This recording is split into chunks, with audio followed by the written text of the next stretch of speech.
যখন বহুমুখী সংকট, তখন দেশ কোন পথে চলবে, এরকম একটা গুরুত্বপূর্ণ ক্রান্তিকালে ৭ই নভেম্বর একটা ঐতিহাসিক দায়িত্ব এদেশের জনগণের উপরে অর্পণ করেছিলেন শহীদ রাষ্ট্রপতি জিয়াউর রহমান।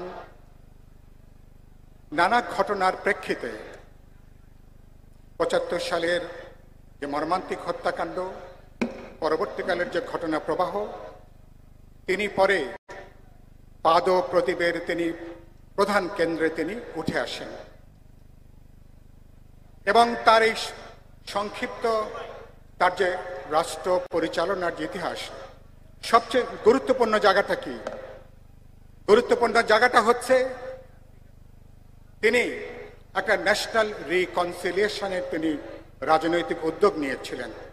নানা মতাদর্শ, নানা রাজনৈতিক চিন্তা, নানা সাংস্কৃতিক চিন্তা, বিভক্তি বিভাজন, নানা কিছুর মধ্য দিয়ে বাস্তবে তিনি একটা জাতীয় ঐক্য গড়ে তুলবার উদ্যোগ নিয়েছিলেন, যেখানে নানা ইডিওলজির চিন্তা, মতাদর্শের, রাজনৈতিক চিন্তার মানুষকে নিয়ে তিনি একটা ঐতিহাসিক যাত্রা শুরু করেছিলেন। এবং সেই যাত্রাতে সমাজের নানা অংশের মানুষকে তিনি বুঝেছিলেন হিংসা, ঘৃণা, বিদ্বেষ, প্রতিহিংসা, তার পরিবর্তে জাতীয় ঐক্য এবং জাতীয় উদ্যোগ যে গ্রহণ করা। আমার নিশ্চয় মনে, তখন আমরা ছাত্র ঢাকা বিশ্ববিদ্যালয়ে, তিনি খাল কাটা বিপ্লবের ডাক দিয়েছিলেন। কমিউনিস্ট পার্টি নেতৃবৃন্দরা সেই খাল কাটা বিপ্লবে তারা যুক্ত হয়েছিলেন এবং তার ডাকে সমাজের নানা অংশের মানুষকে, আমার সেনাবাহিনী, আমার রাষ্ট্র প্রশাসন, সমাজ জীবনের সমস্ত স্তরে যখন মনে করা হতো মুক্তিযুদ্ধের মধ্য দিয়ে অর্জিত স্বপ্ন এটা কি দুঃস্বপ্নে পরিণত হচ্ছে, ভূতের মতন আমরা কি পেছনে হাঁটছি, তখন তার যে উদ্যোগ, এটা মানুষকে স্বপ্ন দেখিয়েছিল, আশা জাগিয়ে তুলেছিল।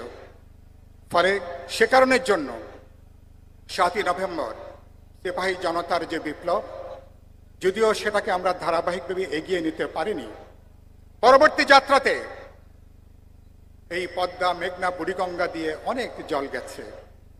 আমরা আরেকবার জাতীয় ঐক্য আমরা গড়ে তুলেছিলাম গত বছরের এই জুলাই অভ্যুত্থানের মধ্য দিয়ে, এবং সেই অভ্যুত্থানের ভেতর দিয়ে আমরা যে জাতীয় ঐক্যটা আমরা গড়ে তুললাম, সে ঐক্যটা আমরা দেখলাম যে মাত্র এই 14-15 মাস পরেই আমি দেখছি কেউ কেউ ফ্যাসিবাদের ভূত ঘাড়ে নিয়ে তারা হাঁটছেন।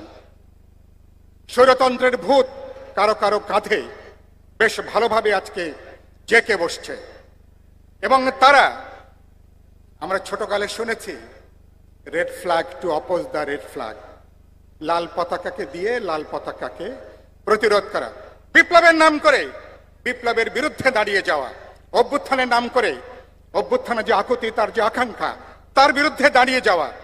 আজকে নানা শক্তিকে আমরা দেখছি তারা আজকে একটা বিপ্লবের নাম করে বাস্তবে তারা আমাদের মধ্যে একটা উগ্র ভাগ বিভেদ, হিংসা, বিভাজন আজকে তারা তৈরি করবার জন্য প্রায় বলতে পারেন পায়ে পাড়া দিয়ে তারা এখন ঝগড়া করার চেষ্টা করছেন। আমরা গত 7-8 মাস ধরে ঐক্যমত কমিশন অসাধারণ আলোচনা করেছি, যাদের সঙ্গে মুখ দেখা দেখি বন্ধ ছিল। এখানে সালাউদ্দিন সাহেব আছেন, বিএনপির নেতা, যিনি বিএনপির টিমকে নেতৃত্ব দিয়েছিলেন। আমরা আলাপ আলোচনা করে একটা জায়গায় দাঁড়িয়েছিলাম, ঐক্যের জায়গাটা। কিন্তু আজকে আমরা দেখছি আচ্ছা অনৈক্যের একটা জায়গাটা, এবং সেখানে আমরা দেখছি নতুন একটা জবরদস্তি, চাপ, হুমকি, কিছুটা বল প্রয়োগ করে তাদের দলীয় এজেন্ডাকে দেশ এবং জনগণের উপর তারা চাপিয়ে দেওয়ার চেষ্টা করছেন। বন্ধুদেরকে বলতে চাই, এই খেলাটা বন্ধ করা দরকার, এই উদ্যোগটা বন্ধ করা দরকার। সরকার এখন কোন পথে হাঁটবে আমি আজকের পরিষ্কার করে বলতে চাই, যেখানে আমাদের ন্যূনতম সমঝোতা হয়েছে, ঐক্য হয়েছে, সরকার তার উপরে দাঁড়াবে। 2 নম্বর হচ্ছে অধিকাংশ দল, যেখানে আমরা বলেছি ফেব্রুয়ারি নির্বাচনের দিনই গণভোট অনুষ্ঠিত হবে। ঐকমত্য কমিশনের দুই একটা দল ছাড়া সবাই আমরা একই মতামত দিয়েছি, সরকার তার উপরে দাঁড়াবেন। সরকারের রাজনৈতিক সদিচ্ছাটা এখন সবচেয়ে গুরুত্বপূর্ণ। অধিকাংশ দল জনগণের যে গণতান্ত্রিক প্রত্যাশা, সরকার যদি তার উপরে দাঁড়াতে পারেন, আমি বিশ্বাস করি আবার আমাদের মধ্যকার যে ঐক্য, সে ঐক্যকে আবার আমরা ফিরিয়ে আনতে পারবো। শেষ কথা যেটা বলতে চাই, বিএনপিকে একটু বলতে চাই, ছোটকালে আমার দাদাজান বলেছিল, ইসলাম জিন্দা হাতা হাই হার কারবালা কি বাত। প্রতিটা কারবালার যুদ্ধের পরে ইসলাম নতুন করে প্রাণ পেয়েছে। এই উপমহাদেশে বিএনপির উপরে গত 18-19 বছর যে দমন, নিপীড়ন, অত্যাচার গেছে, বিএনপিকে ছত্রভঙ্গ করা, বিভক্ত করবার জন্য যে নানা পর্যায়ের তৎপরতা হয়েছে, সমস্ত কিছু মোকাবেলা করে বিএনপির নেতা কর্মীরা দেশব্যাপী আপনাদের ঐক্যকে আপনারা ধরে রেখেছেন। সেজন্য আমি আপনাদেরকে রক্তিম অভিবাদন জানাই। লড়াইটা এখনো শেষ হয়নি। আমরা বিজয়ের আগে আগে বেশি বিজয় না করি। আমাদের সামনে গুরুত্বপূর্ণ চ্যালেঞ্জ।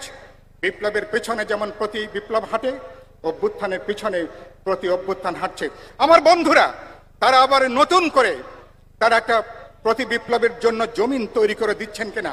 অনেকে দেখতে চান আমরা মারামারি করি, খুনাখুনি করি, এবং তাতে কাদের সুবিধা হবে, যাদেরকে আমরা হটিয়েছি। সেজন্য বলতে চাই, মেহেরবানি করে কোথায় থামতে হবে, কোথায় জ্যোতি চিহ্নটা টানবেন। এবং একজন দার্শনিক বলেছেন, অতিরিক্ত যা কিছু সবটাই বিষ। মেহেরবানি করে আমরা দায়িত্বশীল আচরণ করি। একটা ঐতিহাসিক লগ্নে আমরা দাঁড়িয়েছি। সরকারকে বলবো, আপনাদের একটা সিদ্ধান্ত সংকটে উত্তরণ ঘটাবে। আপনাদের ভুল পদক্ষেপ আমাদের মধ্যে আরো বিভক্তি বিভাজন তৈরি করতে পারে। সবাইকে সে কথা বলে এবং বিএনপি নেতাকর্মীদেরকে বলতে চাই, লড়াইটা রাজপথে জারি রাখতে হবে। মানুষের যে গণ ঐক্য গড়ে উঠেছে 18-19 বছর, মাটি কামড়ে যেভাবে মানুষের পাশে দাঁড়িয়েছেন, গ্রামের শিল্পাঞ্চলে দেশব্যাপী, সে ঐক্যটাকে সকল রাজনৈতিক দল যুগপদের লড়াইয়ের মধ্য দিয়ে যারা আমরা জানবাজি করে লড়াই করেছি, সে ঐক্যটাকে চোখের মণির মতন করে আমরা ধরে রাখবো। দেশকে রক্ষা করব, জনগণকে রক্ষা করব, দেশের গণতান্ত্রিক ভবিষ্যৎকে আমরা রক্ষা করব।